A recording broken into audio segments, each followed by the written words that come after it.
Advanced states. Like all other species on our planet, our species was produced by the process of biological evolution. But where and when did we evolve? And will we one day be able to direct our own evolution in the future? Scientists have contemplated these questions for centuries. Perhaps unsurprisingly, the co-discoverer of the theory of evolution, Charles Darwin, was first to formulate a testable hypothesis about where we evolved. All it took was a trip to the London Zoo. After spending some time observing chimpanzees and gorillas, he thought it likely that our species' common origin was African. Although this idea offended British royalty and proved academically controversial for well over a century, Darwin, of course, turned out to be right. You, me, and everyone else we know is technically African. Since Darwin's time, scientists have collected an overwhelming amount of evidence to support this claim. Some of the first convincing clues came from the discovery of ancient human-like fossils throughout East Africa.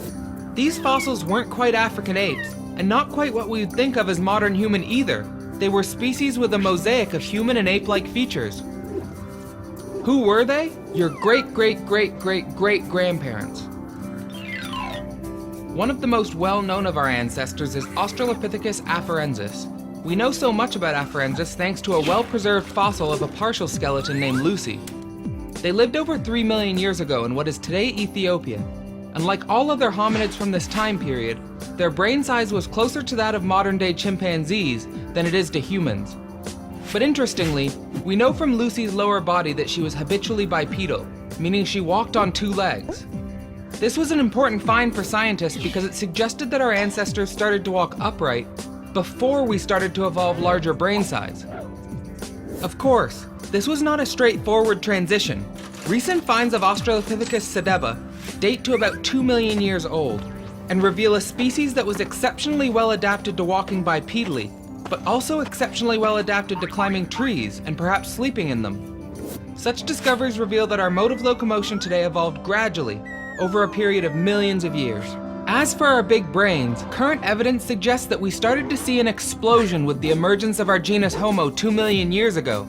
Perhaps as a result of this relatively rapid brain growth, our ancestor Homo erectus started spreading throughout Eurasia. They may have been the first human species to leave Africa and adapt to alien environments, but we have more than just the fossil evidence. You have the evidence of your African ancestry in your genes as well. When geneticists started comparing human DNA with ape DNA, the startling similarity between our strands was undeniable. Studies on the amino acid sequence of our DNA proved Darwin's initial hypothesis. Chimpanzees were our closest living relatives, followed closely by gorillas and then orangutans.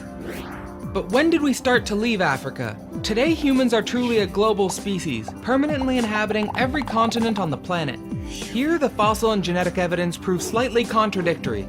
But it is safe to say that there was some form of modern human migration onto the Arabian Peninsula around 100,000 years ago.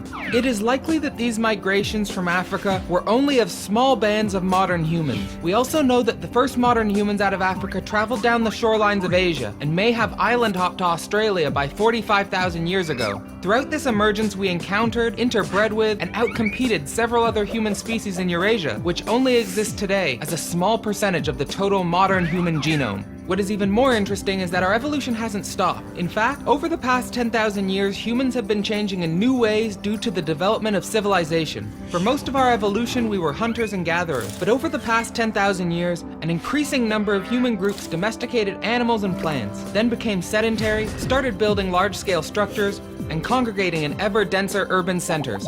This led to certain biological changes, like varying levels of adaptation to the consumption of lactose and resistance to communicable diseases. But the most significant change has come with cultural and technological evolution. With the development of civilization, a small fraction of humans could for the first time dedicate their time and energy to tasks unrelated to food production. As this trend continued, more and more people could dedicate themselves to science, art, engineering, music, sports, teaching, medicine, politics, and thousands of other possible vocations. In the modern world, Accelerating cultural and technological evolution has led to the development of technology that could allow us to intelligently direct our own evolution. This could be done by directly engineering our own genomes, turning on and off different sections within it. We could also do this by gradually replacing our cellular structures with nano-engineered computers designed to perform the same tasks our cells perform, only better. Either way, one thing is certain: the nature of our evolution will be considerably different from the natural selection process that created us. As futurist Peter Diamandis has said, it won't be natural selection, but intelligent direction that causes our future evolution. How does knowledge of human evolution influence your perceptions of life and our history? More importantly, what do you think is the future of human evolution? Let's talk about this together in the comments. As always, thanks for watching, and don't forget to subscribe. Advanced apes.